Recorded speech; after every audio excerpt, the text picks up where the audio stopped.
একদা এক জঙ্গলে একটি সিংহ তার থাবার ওপর মাথা রেখে শান্তিতে বিশ্রাম নিচ্ছিল। সারাদিন অনেক ব্যস্ততার পর সে এখন বেশ ক্লান্ত। যেই সে চোখ বন্ধ করল, সে একটা খসখস শব্দ শুনতে পেল। সিংহটি আশেপাশে তাকালো, কিন্তু কিচ্ছু দেখতে পেল না। তাই সে চোখ বন্ধ করে মাথা এলিয়ে শুয়ে পড়ল। কিছুক্ষণ শুনতে পেল, এবার অনেক কাছে। আবার সে মাথা তুলে এদিক ওদিক দেখল, কিন্তু আবারও সে কিচ্ছু দেখতে পেল না। এটা হয়তো আমার কল্পনা, সিংহ ভাবল, এবং একটা বড় হাই তুলে সে আবার চোখ বন্ধ করল। সিংহ প্রায় ঘুমিয়ে পড়েছিল যখন সে তার পায়ে একটা সুরসুরি অনুভব করল। তখন সে চোখ খুলল। সে দেখল একটা ছোট্ট ইঁদুর তাকে পাশ কাটিয়ে পালানোর চেষ্টা করছে। বিড়ালের গতিতে সিংহ তার থাবা দিয়ে ইঁদুরটাকে চেপে ধরল। তোমার এত দুঃসাহস কি করে হয় আমার ঘুম ভাঙানোর? সে গর্জে উঠল, এবার আমি তোমায় খেয়ে ফেলবো। ইঁদুরটি বলল, হে মহান সিংহ, আমি মোটেই আপনাকে বিরক্ত করতে চাইনি। সত্যি, আমি শুধু জঙ্গলের অন্য প্রান্তে যাওয়ার চেষ্টা করছিলাম। দয়া করে আমাকে বাঁচতে দিন, আর একদিন নিশ্চয়ই আমি আপনার এই ঋণ শোধ করব। এই কথা শুনে সিংহ হেসে উঠল।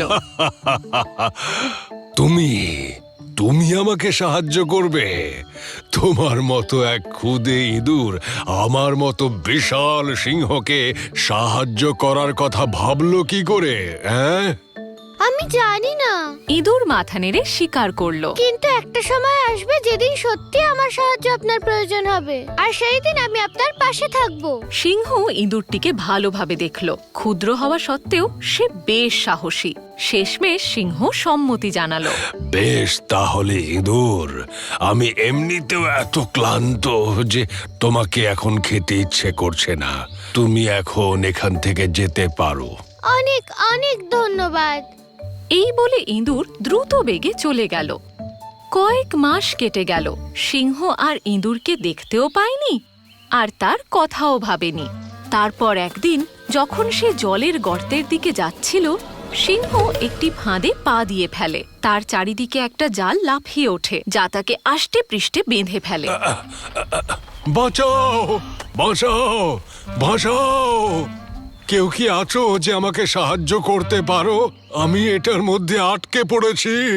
সিংহ এপাশ ওপাশ করে বেরোনোর চেষ্টা করলো, কিন্তু সে আরো জড়িয়ে পড়ল। বেরোনোর কোনো উপায় ছিল না। ভয় ভয় সে আশেপাশে তাকালো, আর আশ্চর্য হয়ে ভাবতে লাগলো যে কে এই ফাঁদ পেতেছে। তারপর ঝোপঝাড়ের মধ্যে থেকে সে একটা ছোট্ট খসমস শব্দ শুনতে পেল। ওখানে কে আছে?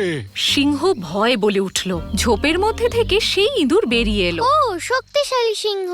ইঁদুর বলল, আমি দেখতে পাচ্ছি যে আপনি আটকে পড়েছেন। ভয় পাবেন না, সাহায্যের প্রতিশ্রুতি দিয়েছিলাম, সেটা পালন করব। দ্রুত সিংহের ওপর উঠে ইঁদুর কুটকুট করে জালটা কাটতে শুরু করলো। একটা একটা করে সুতো ছিঁড়ে যেতে থাকলো, এবং অবশেষে সিংহ মুক্তি পেল। আনন্দে সিংহ জোরে গর্জন করে উঠল। তারপরে নিচে ইঁদুরের দিকে তাকালো। সে বলল, ধন্যবাদ ছোট্ট ইঁদুর। তুমি প্রতিশ্রুতি দিয়েছিলে যে যদি আমার কখনো প্রয়োজন হয় তবে তুমি আমাকে সাহায্য করবে, আর তুমি তোমার কথা রেখেছো। আমি এটা কোনোদিন ভুলবো না। সিংহ শিখল যে ছোট বড়কে এবং দুর্বল সবলকে সাহায্য করতে পারে, আর এই শিক্ষা সে সারা জীবন বহন